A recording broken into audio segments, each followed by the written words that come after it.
ഞങ്ങൾ ഇതുവരെ ഇവർക്കെതിരെ കനത്ത ആക്രമണം തുടങ്ങിയിട്ട് പോലുമില്ല. വൻതിര വരാനിരിക്കുന്നതേ ഉള്ളൂ. ഇറാന് ഇപ്പോൾ ആരാണ് നേതൃത്വം നൽകുന്നതെന്ന് ഞങ്ങൾക്ക് വ്യക്തമല്ല. ആരെയാണ് അവർ തിരഞ്ഞെടുക്കുക എന്നും അറിയില്ല.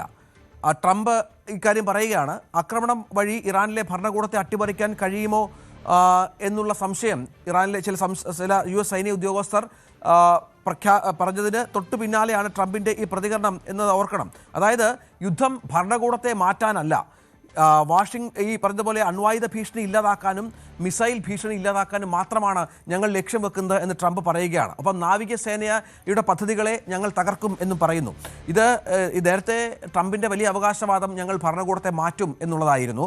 ഇത് ഭരണമാറ്റത്തിന് വേണ്ടിയുള്ളതല്ല, പക്ഷേ ഭരണമാറ്റം ഉണ്ടാവുകയും അത് ലോകത്തിന് ഗുണം ചെയ്യുകയും ചെയ്യുമെന്നുള്ള പുതിയ പ്രസ്താവനയാണ് ഇപ്പോൾ US പ്രതിരോധ സെക്രട്ടറി പീറ്റ് ഹെക്സത്തിൻ്റെ ഭാഗത്തുനിന്നുണ്ടാകുന്നത് എന്ന് ശ്രദ്ധേയമാണ്. ഈ ആക്രമണം തുടങ്ങിയ ശേഷം ആദ്യമായാണ് ഭരണ നേതൃത്വത്തിലെ ഉന്നതൻ മാധ്യമ സമ്മേളനം നടത്തുന്നത് എന്നുള്ളത് പ്രധാനമാണ്. കാരണം ഇപ്പോൾ അമേരിക്ക പ്രതീക്ഷിച്ചതുപോലെ അത്ര എളുപ്പമല്ല കാര്യങ്ങൾ എന്നതുകൂടി വ്യക്തമായിട്ടുണ്ടാകണം അമേരിക്കയ്ക്ക്, പാർവതി. കാരണം ആദ്യം പറഞ്ഞത് ഞങ്ങൾ ഭരണ നേതൃത്വത്തെ പൂർണ്ണമായി മാറ്റും, ഞങ്ങൾക്ക് കൂടി താല്പര്യമുള്ള ആളുകളെ അവിടെ പ്രതിഷ്ഠിക്കുമെന്നായിരുന്നു ട്രംപിൻ്റെ തുടർച്ചയായിട്ടുള്ള അവകാശവാദം. പക്ഷേ ഇപ്പോൾ നമുക്കറിയാം ഇറാനിൽ പുതിയ ഒരു ഭരണാധികാരിയെ തിരഞ്ഞെടുത്തു. അദ്ദേഹം കൊല്ലപ്പെട്ടു എന്നൊക്കെ പറഞ്ഞെങ്കിലും അതിന് സ്ഥിരീകരണമില്ല. അപ്പോൾ ട്രംപ് അല്ലെങ്കിൽ US പറയുകയാണ് ഞങ്ങളുടെ ലക്ഷ്യം ഇറാൻ്റെ ആണവായുധ നിരായുധീകരണം മാത്രമാണ് എന്ന്. എന്തിൻ്റെ സൂചനയാണ്? രഞ്ജിത്ത് പറഞ്ഞതുപോലെ തന്നെ ഇരു കൂട്ടരും വിട്ടുവീഴ്ചയ്ക്ക് തയ്യാറാകുന്നില്ല എന്ന് വേണം മനസ്സിലാക്കാൻ. ഒപ്പം തന്നെ അമേരിക്ക പറയുന്നത് പോലുള്ളൊരു ഭരണകൂടത്തെ ലഭിക്കുന്ന കാര്യവും അല്ലെങ്കിൽ അത് അനുസരിച്ച് നിൽക്കുന്നൊരു ഭരണകൂടത്തെ ലഭിക്കുന്നതും കുറച്ച് ബുദ്ധിമുട്ടുള്ള കാര്യം തന്നെയായിരിക്കും. ഇറാനെ തടയാൻ ഏറ്റവും മികച്ച അവസരമാണ് ഇതെന്നായിരുന്നു ട്രംപ് പറഞ്ഞത്. ഒപ്പം അതുതന്നെയാണ് ആക്രമണം തുടങ്ങാൻ കാരണമെന്നും പറഞ്ഞു. അതിനിടെ ദുബായിക്ക് സമീപമുള്ള ഓസ്ട്രേലിയൻ വ്യോമതാവളത്തിന് നേരെയും ആക്രമണമുണ്ടായി. പശ്ചിമേഷ്യൻ മേഖലയിലേക്ക് അമേരിക്ക കൂടുതൽ പോർവിമാനങ്ങളും അയച്ചിട്ടുണ്ട്. ഇറാനെതിരായ സൈനിക നടപടി 4 ആഴ്ചയോളം നീണ്ടു നിൽക്കുമെന്ന് കഴിഞ്ഞ ദിവസം തന്നെ ട്രംപ് വ്യക്തമാക്കിയിരുന്നു. അതിന് പിന്നാലെയാണ് ഇന്ന് രാവിലെ വീണ്ടും അദ്ദേഹത്തിന്റെ പ്രതികരണമുണ്ടായത്. റിയാദിലെ എംബസി ആക്രമണത്തിൽ ശക്തമായ തിരിച്ചടി നൽകുമെന്നാണ് അമേരിക്കൻ പ്രസിഡന്റ് മുന്നറിയിപ്പ് നൽകിയത്. ഈ ഇറാനെതിരായ സൈനിക നടപടി നീളുന്നതിനൊപ്പം തന്നെ ടെഹ്റാന്റെ മിസൈൽ ആണവശേഷികൾ നശിപ്പിക്കാൻ വാഷിംഗ്ടൺ സാധ്യമായതെല്ലാം ചെയ്യുമെന്നും അദ്ദേഹം പറയുന്നുണ്ട്. ഒപ്പം ഇസ്രായേൽ സൈന്യം പടിഞ്ഞാറൻ ജെറൂസലേം, ടെൽ അവീവ്, എയ്ലാത്ത് എന്നിവിടങ്ങളിലെ മിസൈൽ ആക്രമണങ്ങൾ നടന്നു. ഇസ്രായേൽ മുഴുവൻ സ്ഥലങ്ങളിലും ഇറാൻ ആക്രമണം തുടരുകയാണ്. ശനിയാഴ്ച മുതൽ ഇസ്രായേലിൽ കുറഞ്ഞത് 10 പേരെങ്കിലും കൊല്ലപ്പെട്ടുവെന്നാണ് അന്താരാഷ്ട്ര മാധ്യമങ്ങൾ പറയുന്നത്. ഇറാഖ് ആസ്ഥാനമായി പ്രവർത്തിക്കുന്ന ഇറാനിയൻ കുർദിഷ് നേതാക്കളുമായി അതിനിടെ ട്രംപ് ഫോണിൽ ബന്ധപ്പെട്ടിരുന്നു. ഈ സൗദി അറേബ്യയിലെ റിയാദിലെ എംബസിയിൽ ഡ്രോൺ ആക്രമണം ഉണ്ടായതുമായി ബന്ധപ്പെട്ട് കർശന സുരക്ഷാ നിർദ്ദേശങ്ങളും അമേരിക്ക നൽകിയിട്ടുണ്ട് അവരുടെ പൗരന്മാർക്ക്. ഇറാനെതിരെ യുദ്ധം ചെയ്യുന്ന മേഖലയിലെ സമാധാനത്തിലേക്കുള്ള പാത സാധ്യമെന്നാണ് ഇസ്രായേൽ പ്രധാനമന്ത്രി ബെന്യാമിൻ നെതന്യാഹുവിന്റെ പ്രതികരണം വന്നിട്ടുള്ളത്. This is not an endless war എന്നായിരുന്നു നെതന്യാഹുവിന്റെ പ്രതികരണം. തീരാത്ത യുദ്ധമല്ലെന്നല്ലെങ്കിൽ അവസാനിപ്പിക്കാൻ കഴിയുന്ന ഒരു യുദ്ധം മാത്രമാണ് ഇപ്പോൾ പശ്ചിമേഷ്യയിൽ ഉള്ളതെന്നാണ് അദ്ദേഹത്തിന്റെ വാക്കുകൾ വ്യക്തമാക്കുന്നതെന്ന് വേണം മനസ്സിലാക്കാൻ.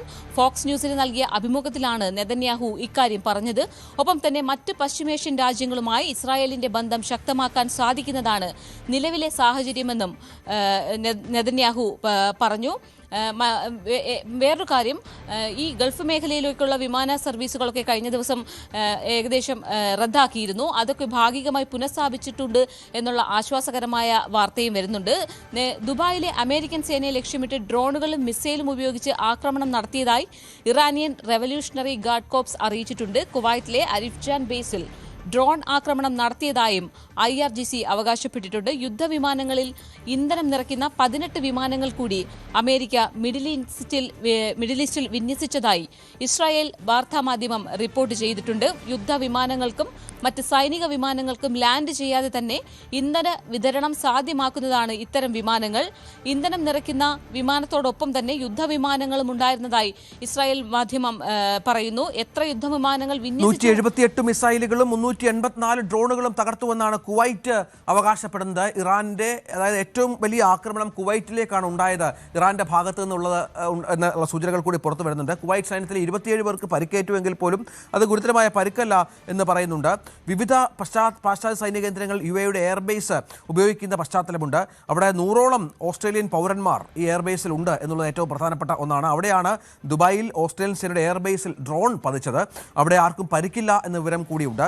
ഇത് ഒപ്പം റിയാദിലെ US എംബസിയിൽ ഡ്രോൺ ആക്രമണം ഉണ്ടായത് സ്ഥിരീകരിച്ചിട്ടുണ്ട് സൗദി പ്രതിരോധ വകുപ്പ് എന്നുള്ള വളരെ പ്രധാനപ്പെട്ട ഒരു കാര്യം കൂടിയുണ്ട്.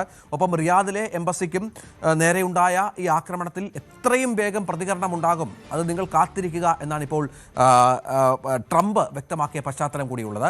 ഇത് വളരെ പ്രധാനപ്പെട്ട ഒന്നാണ്. നമുക്ക് മറ്റൊരു കാര്യത്തിലേക്ക് കൂടി ഒന്ന് പോകാം. അതായത് നമുക്കറിയാം കഴിഞ്ഞ ദിവസം ഖമേനി മരിച്ചപ്പോൾ അവിടുത്തെ ഇറാനിലെ മുഖ്യ ടെലിവിഷൻ്റെ അവതാരകരൊക്കെ കരഞ്ഞുകൊണ്ടാണ് പ്രതികരിച്ചത്. കഴിഞ്ഞ ദിവസമാണ് ഖമേനിയുടെ ഭാര്യ മൻസൂറ കൊല്ലപ്പെടുന്ന പശ്ചാത്തലം കൂടി ഉണ്ടായത്.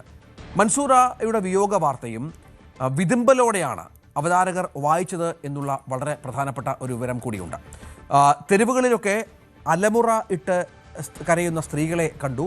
മറുഭാഗത്ത് സന്തോഷം പ്രകടിപ്പിക്കുന്ന വിഷ്വൽ നേരത്തെ കാണിച്ചിരുന്നു. പക്ഷേ മൻസൂറ ഖൊജസ്തെ എന്നാണ് അവരുടെ പേര്. അവർ 2 ദിവസം പരിക്കേറ്റ് ചികിത്സയിലായിരുന്നു. അതിനുശേഷം ഇന്നലെ അവരുടെ മരണവാർത്ത പുറത്തു വന്നപ്പോൾ തങ്ങളുടെ പരമോന്നത നേതാവിൻ്റെ ഭാര്യയെ കൊന്നതും അല്ലെങ്കിൽ കൊലപ്പെടുത്തിയതും വലിയ ദുഃഖത്തോടു കൂടിയാണ് ഇറാനിലെ ടെലിവിഷൻ അവതാരകർ വായിച്ചിരുന്നത്. പൊട്ടിക്കരയുന്ന ചാനൽ അവതാരകരുടെ കാഴ്ച കണ്ടു.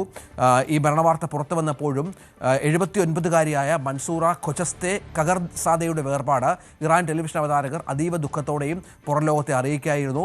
ഭർത്താവിൻ്റെ വാർത്ത വായിച്ച അതേ വികാരത്തോടു കൂടി തന്നെയാണ് ഇത്തരത്തിൽ സംഭവിച്ചത്. നമുക്കറിയാം ഖമേനിയുടെ മകൾ, പേരക്കുട്ടി, മരുമകൻ എന്നിവർ ഇതേ ആക്രമണത്തിൽ കൊല്ലപ്പെട്ടിരുന്നു. തൊട്ടു പിന്നാലെയാണ് ഖമേനിയുടെ ഭാര്യയും കൊല്ലപ്പെടുന്നതായുള്ള ദൃശ്യങ്ങൾ അല്ലെങ്കിൽ വിവരങ്ങൾ പുറത്തു വന്നത്. ടെഹ്റാനിലെ സബ്വേയിൽ നിന്നുള്ള ദൃശ്യങ്ങളിൽ വൻതോതിൽ സ്ത്രീകൾ തടിച്ചുകൂടി വിലാപയാത്രയും എടുത്ത് നടത്തുന്നതായി കാണാം.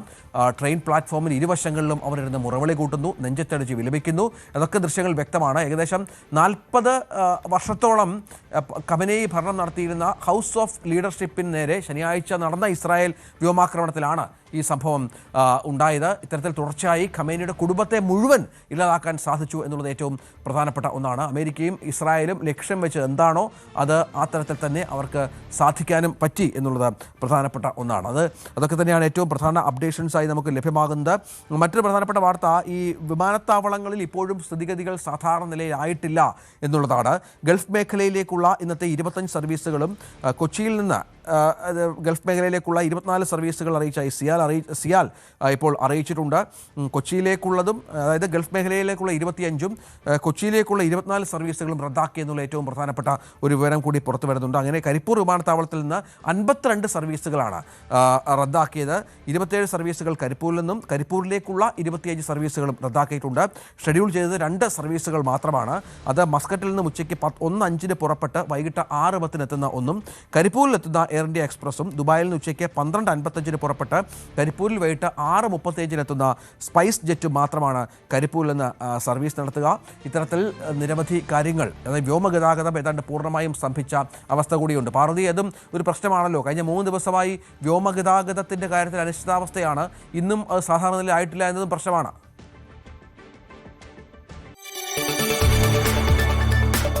കൂടുതൽ വാർത്തകൾക്ക് News 18 Keralam YouTube channel subscribe ചെയ്യുക.